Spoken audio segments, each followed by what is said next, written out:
We're going to talk about today 10 before you pack Disney trip necessities, tips, and tricks. 1.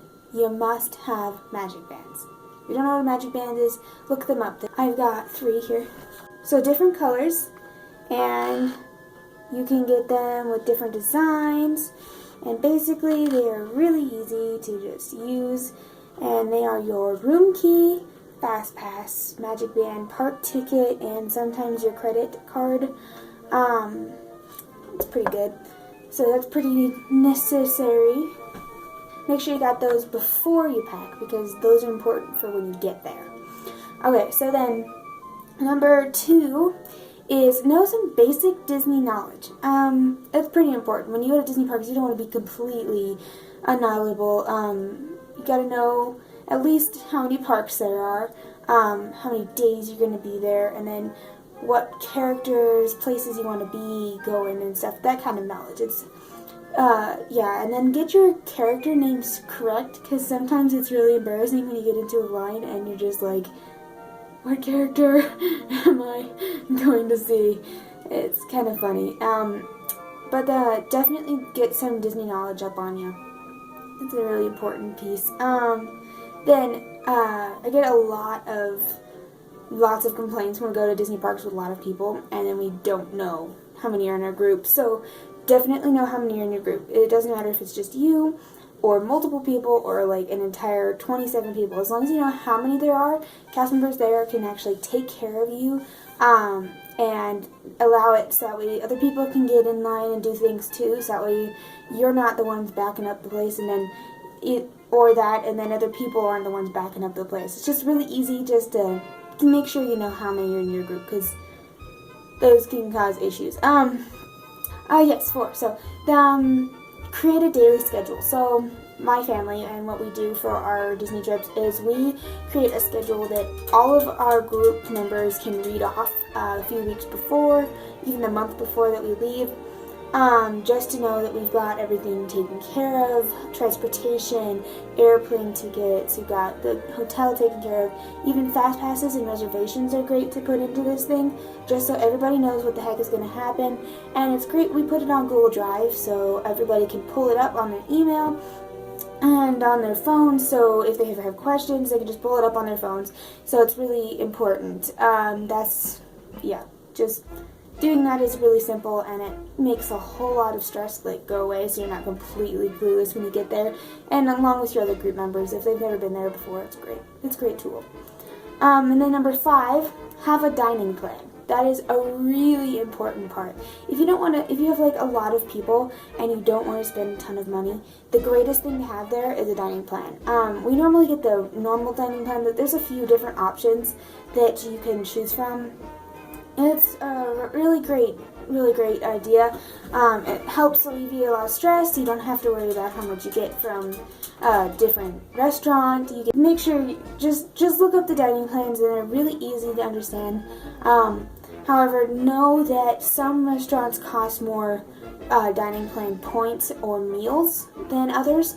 So when you get a dining plan, if you want to go to a really nice restaurant, get some extra meal points, and then you can go to those nice restaurants, because there are a few that cost 2 meals, which is a lot of details can get into that, but dining plans are important, and research that as much as you possibly can, because it's important in all aspects, especially with new people who've never been there before. Easy peasy, rice and cheesy, okay? And then, alright, we're on to number 6 now. Okay, so number 6, reserve your spot at restaurants or create reservations for restaurants. A few good restaurants that my personal favorite is number 7, we've got fast passes. When you reserve them, make sure you get good times, because sometimes you choose the rides and then they give you random times, and they have normally 3 options, and when you're booking early, you get 3 different options online, and then you get to choose those based on what you're planning on your schedule. That's why a great idea to have is a daily schedule, because it's nicer to be able to understand what times you actually need to be doing stuff. So fast passes are great. Get on a ride, do it. Even if you don't feel like doing that ride, you don't have to use the fast passes. It's just great to have them. And then number 8 is making a packing list. This is important because sometimes you like pack everything you gotta do and then you get there and you're like, holy crap, I forgot something, which is not necessarily a bad thing because Disney Parks does provide a lot of necessities that you might have missed when you're packing, but a packing list ensures that you don't miss those things. My sister and I, we like to make packing lists about 2 months in advance. We're kind of crazy Disney nerds, but we make them so that way when we're preparing to get there closer, even in a month in advance and getting the weeks closer, we have a bit of time to think through what we're actually going to need, so the day before, or even the morning of, we actually know what we're looking for, and we're not cluelessly running around wondering if we missed anything. And it's easy because then you just check off what you got and just done and done. And then number 10 is know your resort. So when you get to a Disney park, you're going to your resort, before you even pack, it's good to know that where you're going to at least be location according to the park, so you know how long it is to get to the resort from the park or from the resort to the theme park itself. However, I normally leave an hour just to get to the parks because of some of the bus systems. In some resorts, they've got an inner bus system, meaning that it goes all the way just inside of the resort. It doesn't take you out of the resort into a theme park. So it's always good to leave an hour because sometimes you get put at the beginning of the bus stop, so you get there and then you have to go through every single bus stop throughout the entire resort. And sometimes you get there and you get the last bus stop or even the middle, and you get the last few, but you still have to be the last one to get off when you leave the park.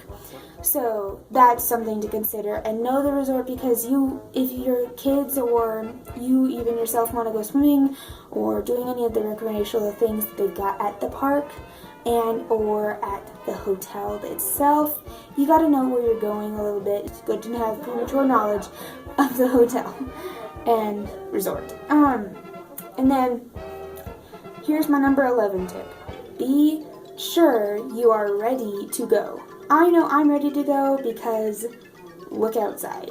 It is insane. All that said, thanks for guys for watching. I hope these 10 tips helped you. I will be putting out another video of 10 tips to pack and a good packing list, the beginner stuff. There's just a few things that you gotta know, and I think you guys are going to have a great trip, and let me know in the comments your countdown in the below, because that would be awesome. I'd love to know about that. Anyway, have a magical day. Bye!